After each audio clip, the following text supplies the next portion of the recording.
Welcome to Cybersecurity Shall Be Sea-Level Priority, the podcast that puts the digital world to the test. Cyber attacks are on the rise, and data is the most valuable asset in today's world. But how can we protect what matters most to us? Drawing on the latest insights, effective strategies, and practical tools, we'll show you how to create a more secure digital environment. Because one thing is clear, security isn't negotiable, it's a top priority.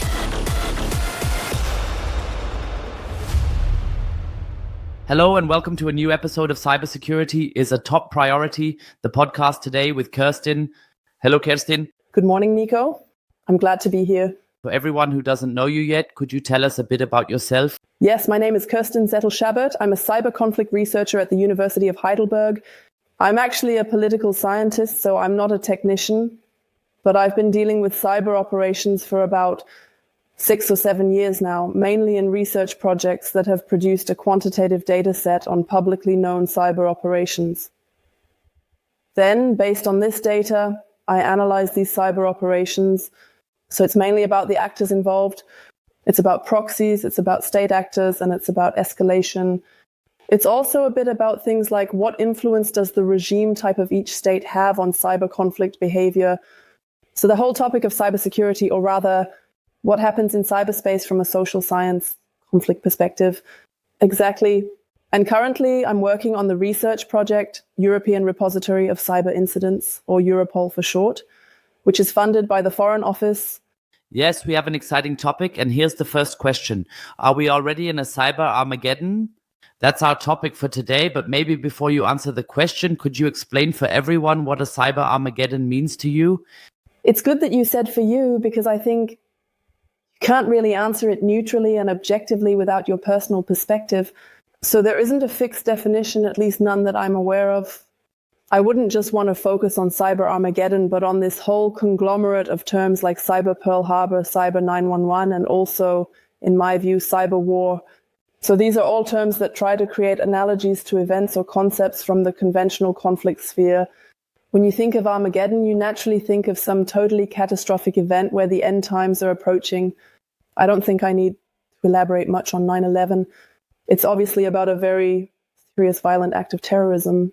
And in the end, it's about transferring that to cyberspace and looking or thinking about whether there might also be actions in cyberspace that could exhibit a similar intensity of conflict and potentially lead to a similar escalation of conflict. And especially when you look at the example of cyber Pearl Harbor, Pearl Harbor, of course, led to the US becoming active in the nuclear weapons area. So that was clearly perceived as an event that crossed a red line. Have we seen anything like that in cyberspace yet? From my perspective, not really. I don't want to dive too deep into the whole cyber conflict research literature at this point, but what we've actually seen in the last 10 to 15 years, especially in the last 10 years, is that cyber operations are used less as a means of military conflict and more as a political tool.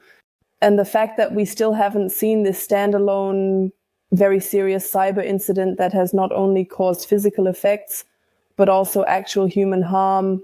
That's why I personally find it very difficult to deal with such analogies like cyber Pearl Harbor, but also cyber war, cyber Armageddon, because from my perspective, it somewhat distracts from what cyber operations actually are today, or rather, by which actors, in what context, and for what purposes they are used. From my perspective, it's not primarily used as a standalone military means of conflict. Of course, they are also used in conflicts like, for example, used in Ukraine, but they are always supported. It's mainly about gathering information, which isn't anything new. So the need for intelligence gathering in the context of conflicts has been the case for centuries. But of course, cyberspace offers completely different possibilities.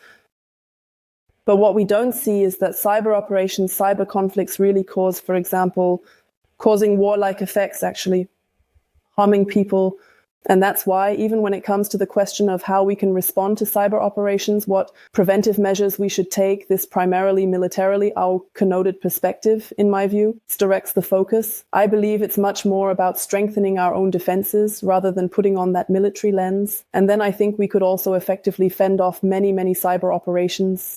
I think it's much more about strengthening our own defenses rather than putting on that military lens. And then I think we could also fend off many, many cyber operations much more effectively. That brings us to actually another topic of the survey, but I think it fits really well right now. The other topic that often comes up with these issues, especially when we talk about cyber warfare, is the topic of hackback. So it's really a hot topic right now with the various legislations that are currently in the works, where people often say, hey, we need to be able to hack back too in 2021. Do you see that as the part that could lead to an Armageddon if the attacker or the one being attacked also strikes back, and in the end, there's this chain reaction? You also gave the example with Pearl Harbor where there was, in quotes, a reaction. Or do you see it differently? Cyberspace compared to classical warfare? In fact, it's the case that cyber operations regularly do not provoke 1,000 reactions in the physical conventional world. Even in the cyber conflict domain, it's rather rare, or rather, cyber operations have so far been used more in a de-escalating manner, at least from a democratic perspective. What's more is that we've also seen in the past, for example, I think a very striking example is the US election in 2016, when the Russians have launched various attempts at influence or even manipulation in cyberspace. Of course, first and foremost, the DNC hack and leak, where data from Hillary Clinton and her team was hacked and leaked. In this context, we now know that the US administration, Obama, was considering how we should respond, should we, for example, also somehow strike back in cyberspace. Of course, there was also talk about sanctions, but within the crisis team, if you will, there was also discussion about, well, could we, for example, could we somehow hack back? Could we hack Putin? Could we steal some sensitive information? But it's not all that trivial, not so simple for hackbacks in a retaliatory sense, if you will. One question is whether it's allowed from the perspective of international, or actually retaliatory strikes are not allowed. It should always be about containing or reducing an ongoing attack or its consequences. And the question is, of course, always about the technical feasibility, because if you want to strike back within a certain time frame after an attack has occurred, you also need some access to the target system, or rather, you first have to identify target systems. So with Putin, you could now, for example, ask the question, okay, where are there potentially compromising information for him? How can we access it? Do we actually have access? Do we, for example, any vulnerabilities on the part of the NSA that we could use for that? What could an attack structure look like? So it's all not so trivial, especially considering the short amount of time that often has to be available for a response to actually be called a reaction. And the question is always, what effect are you trying to achieve with that? So what do you want to achieve with a hackback? Do you want to carry out pure retaliation now? Do you actually want to deter the attacker from such harmful operations in the future or not? So also to achieve a certain deterrence. And all of this is fundamentally viewed with a lot of skepticism. I mean, with Putin, for example, we've also seen that Navalny, the deceased opposition leader, has indeed leaked very sensitive information, repeatedly spreading it in a very public way. It hasn't really harmed Putin in the long term up to this day. That's why I think this whole hackback debate in Germany is also a bit shaped by the vagueness of the definition. I think the federal government is still a bit hesitant to actually define hackbacks. You just say, okay, we distance ourselves from hackbacks. We don't do that. But what we actually don't want to do, we don't really say that. And that's why I think this whole debate in Germany is still conceptually quite vague, relatively unclear about who means what with which measures. I believe active cyber defense measures can definitely make sense, especially when it comes to, for example, to somehow redirect harmful traffic, especially when it comes to working with providers in the context of public-private partnerships who are actually capable and authorized to, for example, to patch any systems so that some authority, which maybe doesn't even have a legal basis for it, doesn't have to access them from the outside. But it's also actually going in the direction of honeypots. It's also about how you can obtain information for attribution. So all of these are measures that are, of course, much lower on the scale than hackbacks, much less intrusive, and also pose much less risk, especially regarding collateral damage. And these are all measures that, in my view, definitely have a legitimacy. But this whole hackback debate is, in my view, still very politically charged, and it's still not quite clear which measures you want to use for what purpose and what goal, because that's also something I take away from the last few years. Of course, there were also more and more strategies that were adopted, cybersecurity strategy, but also the national security strategy, where the word cyber appears a whopping 62 times. So it's very, very, very, very prominent. But what often seems to be missing is the evaluation of the effectiveness and efficiency of strategies afterwards. So are the measures being proposed actually helpful and sensible in achieving the intended goal? And I think those are some issues in German cybersecurity policy that should be addressed in the coming years. So what always resonates with me regarding the topic of hackbacks is, as you just mentioned, this question of whether you want to take revenge or if you want to extract information with it. If you want to take revenge, I personally believe, in my opinion, that we would then create a much bigger problem, because we would then incur the wrath of the attacker, and we wouldn't necessarily be able to respond effectively from a technical standpoint, from a personnel standpoint, from a resource standpoint, but also in terms of what we are allowed to do or not do.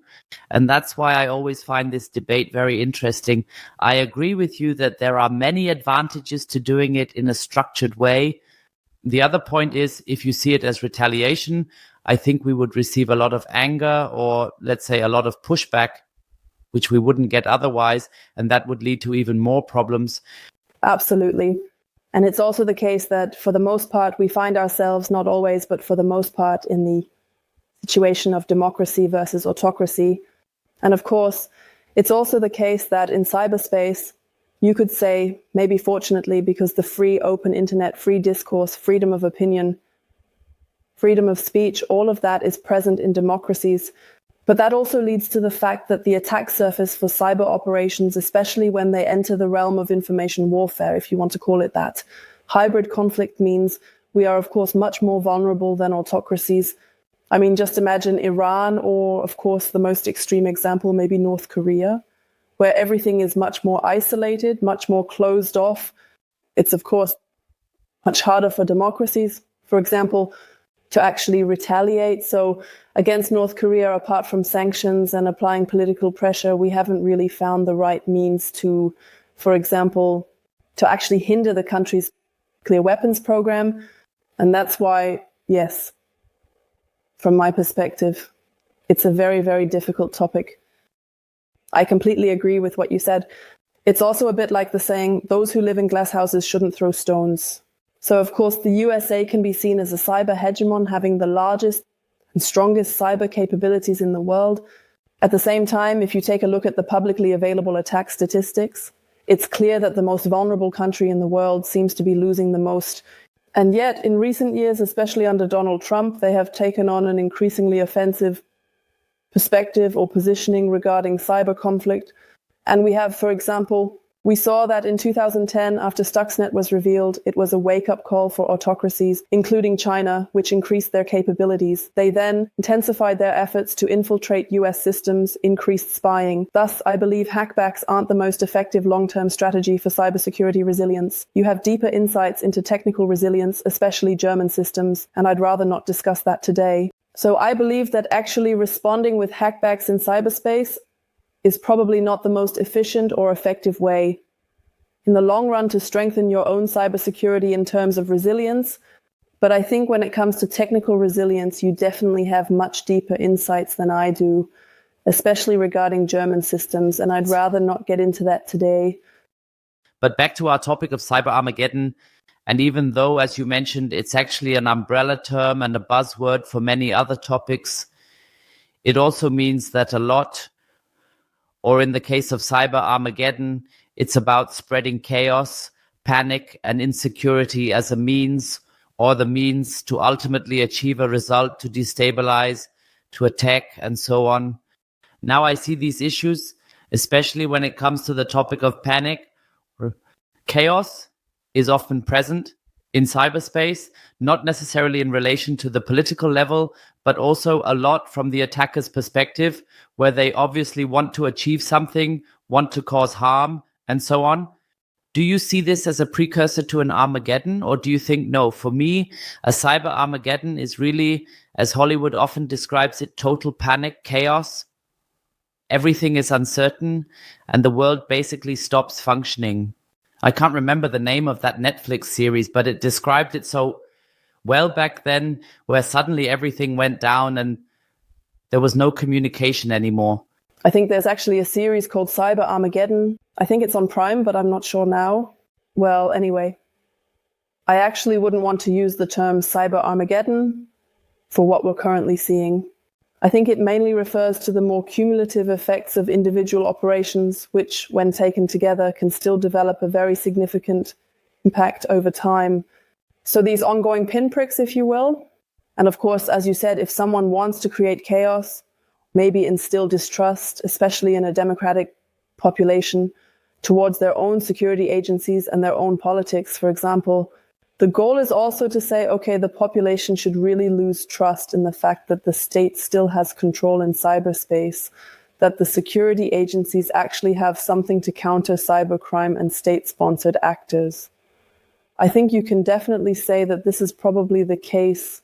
However, there isn't enough research yet on the question of how the gap between perceived damage intensity and, if you will, actual damage intensity looks in the context of cyber operations and cybercrime. That's why, for example, also the cyber agency in Halle this year, for example, also published a specific call for proposals on the question of how to measure damages from cybercrime, for example. And I think when we talk about chaos, when we talk about these psychological effects, we immediately think of ransomware today, because ransomware often has publicly visible effects, especially when it affects critical infrastructures. And I think when we talk about chaos, when we talk about these psychological effects, we immediately think of ransomware today, because ransomware often has publicly visible effects, especially when it affects critical infrastructures. And I mean, these days, hardly a week goes by without some new reports about a ransomware incident against, I don't know, a hospital, a university, a municipality, etc. And I think when you look at it over a long period, it can really create the impression that you're somehow defenseless, that you can't do anything, and that even the security agencies can't do anything. And this is really a very, very interesting topic. I don't want to dive too deep into it, but since I personally deal with it, there's also the question of what emotions, for example, cyber operations evoke in people who are directly or indirectly affected by them. That was, for example, in the context of the ransomware operation or the ransomware incident against the Düsseldorf hospital. I don't know, 2021, 2020, do you remember that? I'm not sure right now. Yeah, okay, exactly. So that caused quite a stir, because it was also investigated whether a death was actually directly related to it. The investigation then concluded no, but what this study definitely showed based on this specific example is that in cyber operations, for example, in contrast to terrorist acts, where those directly or indirectly affected tend to experience emotions like fear and anxiety, and less so, for example, anger. So in the case of terrorist acts, it's often the case that the public is angry at these attackers. Of course, there's always a certain fear, but anger prevails. And there's this kind of rally around the flag effect, where people, for example, also expresses a lack of trust in their own security agencies and wants to support them. And in cyber operations, at least this research suggested it could be that, for example, ransomware operations tend to erode trust in security agencies, leading to a loss of confidence. And I think it's really, really, really, really important for the future to consider how to counteract this. So as security agencies, partly in public communication after cyber operations, so that you, for example, communicate during that time and also counteract a bit of the misperception of actual damages, because often it's really not as catastrophic as it's portrayed. And I think that's really, really important also in terms of a crisis emergency management plan, maybe also in terms of business continuity management, if you think about it further. Yeah, that's about all I would say on that. But you're touching on a topic that I always say in the private sector: communication is key. Also, the topic that cyberspace, let's just call it cyberspace, is not tangible for many people. So when they see something happening, how do I deal with it? Then, of course, you have a lot of people with question marks because they just can't grasp it. What does it mean now that the data has been leaked? And then there's often this topic of I've been hacked. So how often do I hear in my circle of acquaintances, I've been hacked? And then I always ask, so yeah, what actually happened? And then it turns out later, no, I wasn't hacked. I just had a bad password or I clicked on the link or whatever. So I think that's still a huge issue, that the whole area of cyber, digitalization, and computers isn't really tangible for a lot of people, what's actually happening in the background. And then a big press agency comes along and writes that the next hospital has been hacked. I have that, for example, seen at One Quiet, maybe 2001. Can you also give your feedback on how you saw that back then? WannaCry was poorly programmed ransomware technologically, which was also easily shut down by the kill switch, and everything was back up and running. It attacked hospitals, airports, and companies in the maritime sector, affecting many people. German railway was a prominent example with concerns about trains not running anymore, but because it really attacked hospitals, airports, and a lot of companies in the maritime sector, many were affected by it. A very striking example for us was the German railway, where people often talked about, oh no, is everything terrible now and the trains aren't running anymore, or there are problems with this, that, and the other. There's a lot going on there. I don't really like this word, but there was a lot of fear, so people didn't even know what was happening in the background. And I have, for example, safety and signaling systems were unaffected. Only station displays were impacted. This likely caused fear for many. The safety systems, the signaling systems, everything that ensures the safety of the train was never affected. It was just the displays at the train station. But I can imagine that for many people, this leads to a state of anxiety, or it led to a state of insecurity, even though, let's say, the impact from a technical standpoint wasn't that significant.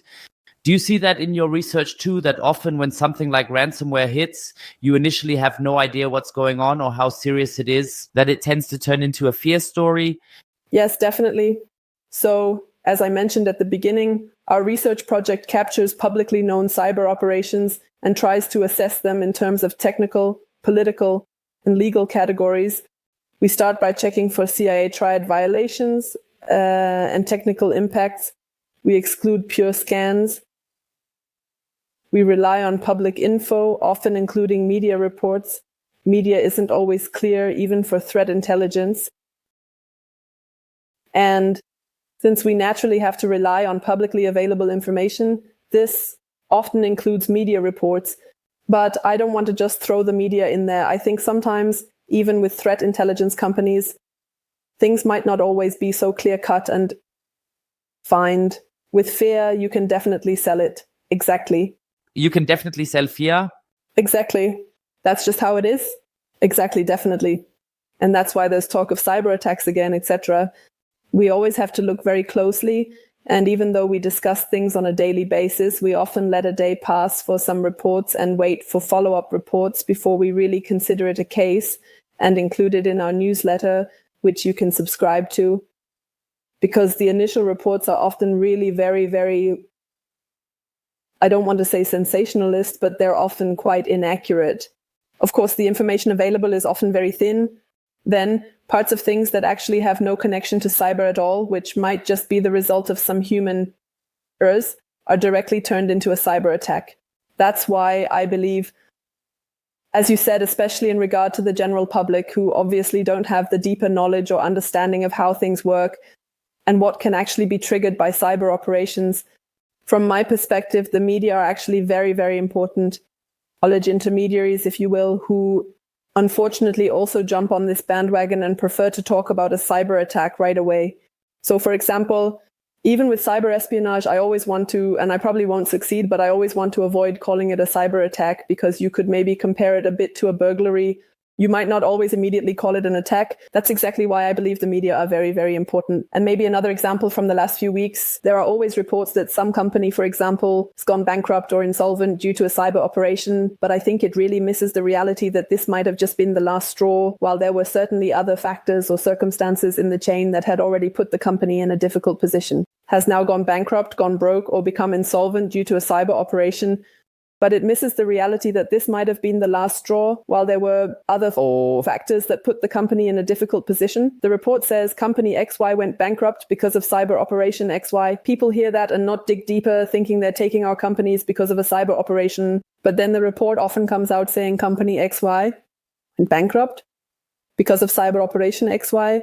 And I think that leads to people hearing something like that and not looking into it more deeply, thinking, wow, this is crazy. They're taking down our companies because of a cyber operation. And that's not the case. Another example, you probably heard about this too, this milking system or whatever it was. That was basically a similar example. So the cause and effect relationships are often not presented the way they should be. So I think sometimes it's better not to report right away and maybe wait to see how the information develops and then report when you know more. I found that too, for example. That Hamas phone story, it's really striking. Within minutes, everyone was talking about attacks themselves, saying the phones were hacked and the batteries were made to explode and so on. And I always think from a technical perspective, if you take a step back and consider how that could work, it's not that simple. And I always found it really interesting, even in my security bubble, that many people on LinkedIn immediately started talking about a cyber attack, saying the phones were hacked, this, that, and the other. In 2021, reports gradually started coming in that explosives must have been involved. The claim of a cyber attack persisted for a very long time. And I think that's often the issue. Of course, it could have been triggered by a remote detonation that you, let's say, did over the internet or through the phone network or whatever, which set off the bomb. So the trigger could have been a cyber attack, whatever you want to call it, that ultimately led to the explosives going off. But it wasn't that the phone was hacked or anything like that, but through the battery parameters. They weren't even phones. It was more like the pager battery exploded due to some kind of manipulation or whatever. I often see, that a cyber attack can lead to another consequence that is much worse. That can happen more often. Or that you use cyberspace as a gateway, that's also very common, but it's not always the cyber attack that ultimately triggers everything. From my perspective, this also shows that we need to fundamentally ask ourselves, especially if we actually want to cause physical effects and maybe even kill people, should cyber operations really be the method of choice? So, for example, you can also see this with Russia in the Ukraine war. If they really want to destroy any energy infrastructure in the long run, they don't do it with some sophisticated cyber operations where they have to conduct reconnaissance for months and where in the end it might all go wrong because of some patch. Often you can't even assess the collateral damage or how it will all work out as we imagine. So they just drop bombs instead. Or of course, right now, the use of drones is also being discussed a lot. You just can't really assess whether everything works out the way we imagine. So you tend to just drop bombs instead. Or of course, right now, use of drones is also being discussed a lot. That's why when you use terms like cyber war, cyber Pearl Harbor, cyber Armageddon with military connotations, it alters how cyber operations work. They exist in a gray zone between war and peace. More in this corridor we often find ourselves. We have a full-scale war between Russia and Ukraine, but we're often lower on the conflict and escalation ladder. They're more in this, as they say, gray zone between war and peace. Actually more in this corridor where we find ourselves more and more often, of course. In 2011, we had a total war that had actually escalated, if you will, between Russia and Ukraine. But it is often the case that we do not yet have this state of conflict, that we are still further down the conflict ladder, the escalation ladder. And that's where cyber operations are often a method of choice, especially on the information-laden level, if you will.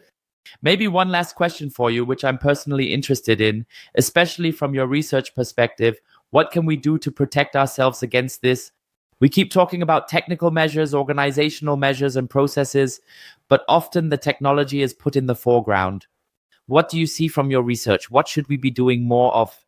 I really believe, though, that even though this topic is probably often beaten to death, education is extremely important. I mean, the whole generation that's coming up now, who will probably have to protect our systems, which will be much more complex in 10, 15 or 20 years. They need to be prepared for that. So I think education really needs to be invested in much more. I can only speak for myself. Of course, it's been a few years, but I would have really liked it if I had been taught more basic IT skills. I think that's a very, very important aspect. Of course, especially when we get into the area of disinformation, education needs to be involved there too. There's this term I'm trying to think of, but it's about how kids and teenagers need to be introduced to social media so they can better assess whether a source is trustworthy or not.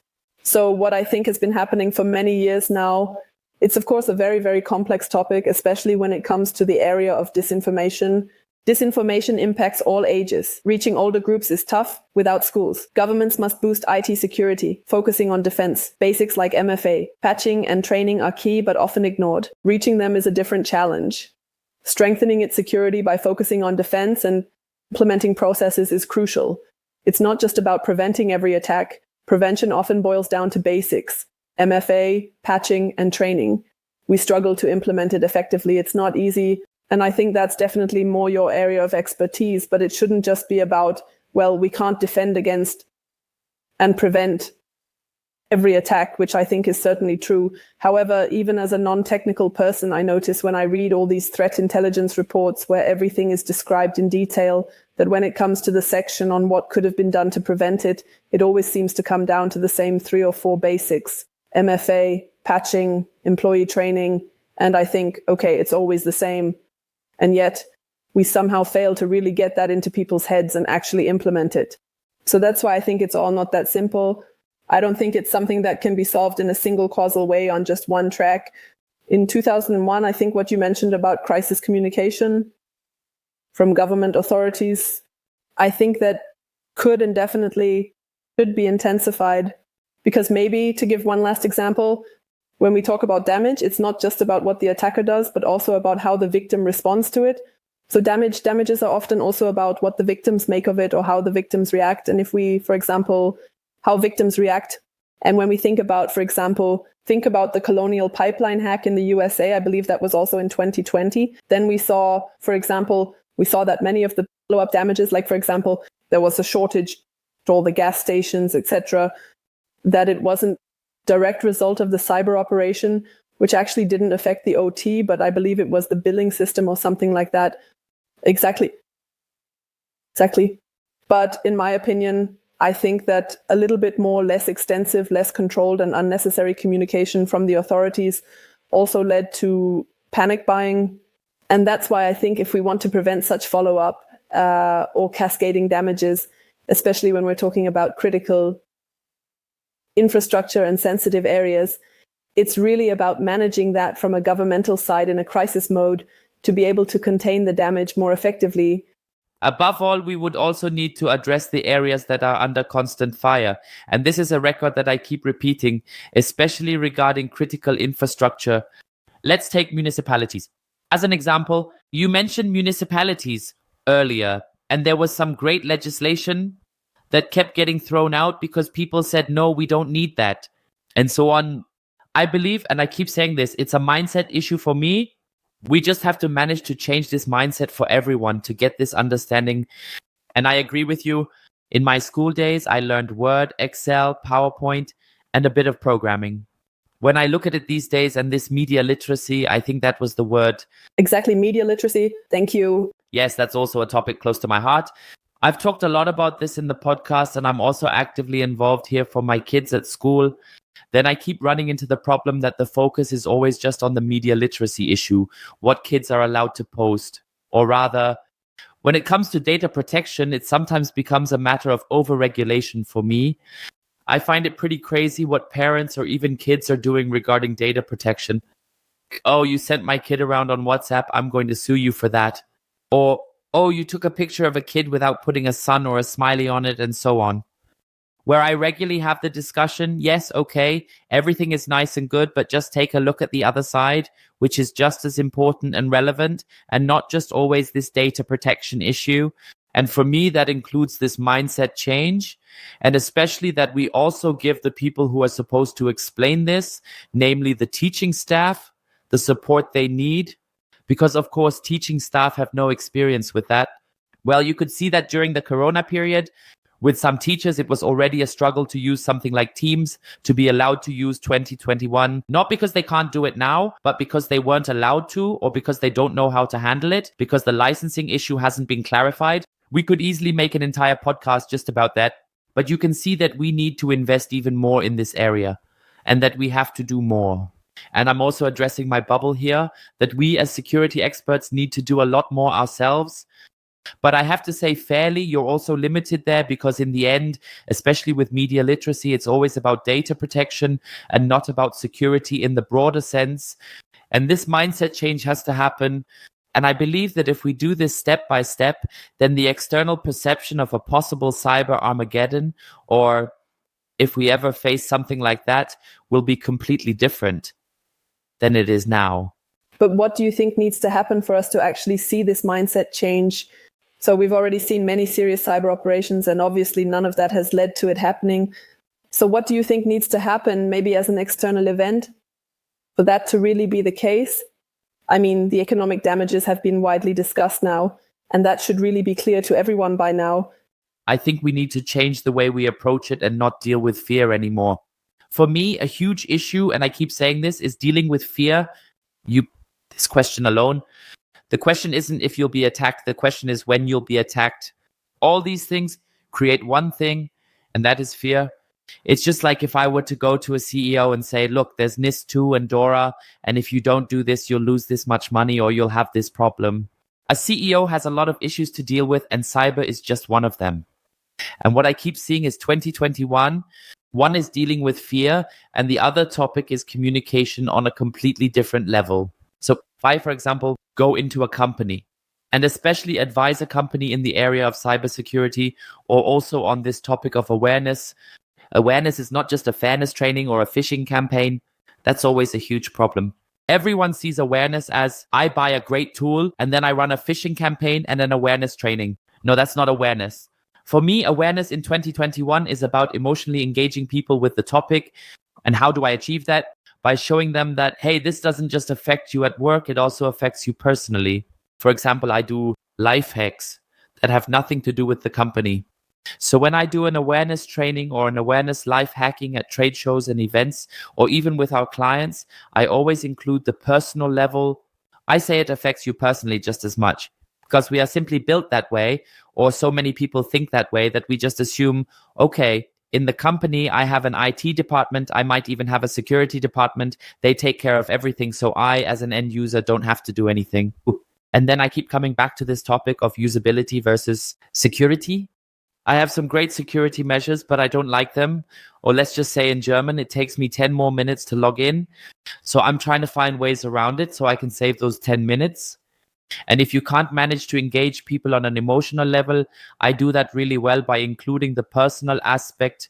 Look, this affects you personally just as much because then the questions come up, oh, what can I do about it?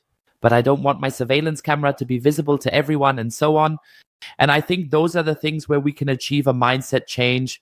We need to move away from fear-based topics. The press is to blame for sensationalizing events, leading to attacks on companies. Lessons learned are ignored. A hospital led to a podcast documenting, providing insights. The Simplicissimus documentary on Putin's bears highlighted for understanding. Fear holds us back, preventing progress. Lessons learned aren't focused. The hospital case led to a podcast documenting everything, a valuable experience. They discussed it saying, let's talk about this. Similarly, the Simplicissimus report on Putin's bears highlighted the issue, fostering understanding. Fear culture in society today holds people back and prevents progress. As you said, it's not just the media. The IT security field also plays a role. The report or the documentary you were part of from Simplicissimus about Putin's bears, where they just talk about it, highlight it, and allow for some understanding. I see a lot of fear culture in our society today, and this fear holds people back, which is why we can't move forward on the topic. As you mentioned, it's not just the media, but I also think the IT security field plays a role in this.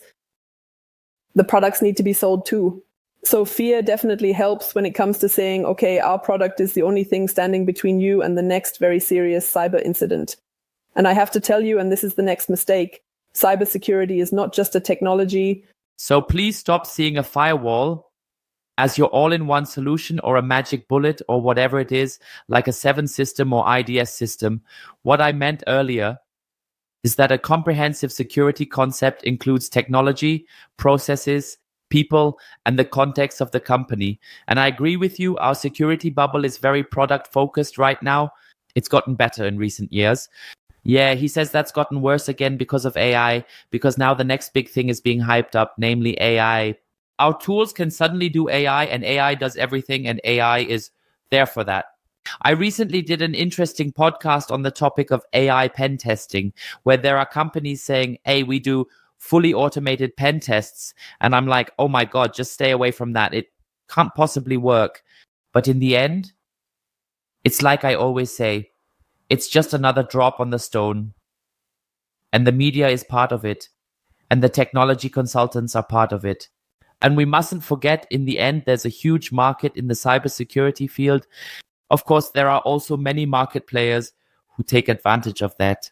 The ignorance of the customers, I keep saying that snake oil salesman is really the magic word for that. They're everywhere, not just in the cybersecurity field, but especially in cybersecurity. I see it time and again, because you have to look at it this way. I always say that I have no idea about cars. In 2021, when my car breaks down, I call the roadside assistance or the towing service. If a company has no idea about cybersecurity or information security, it hires a consultant.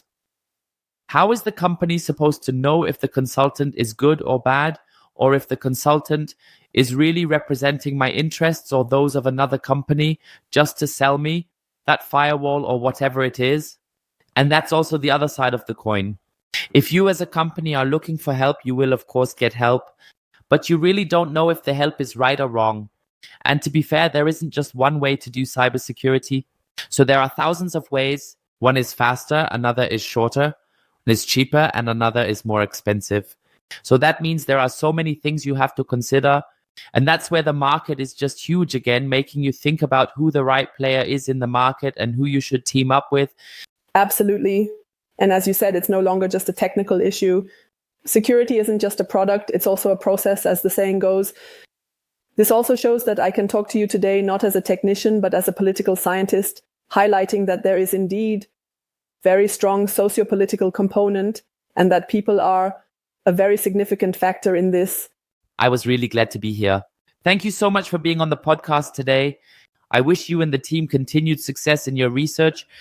Also, in the way that you will continue on, I was really glad. I also believe that this is a super important topic to look into.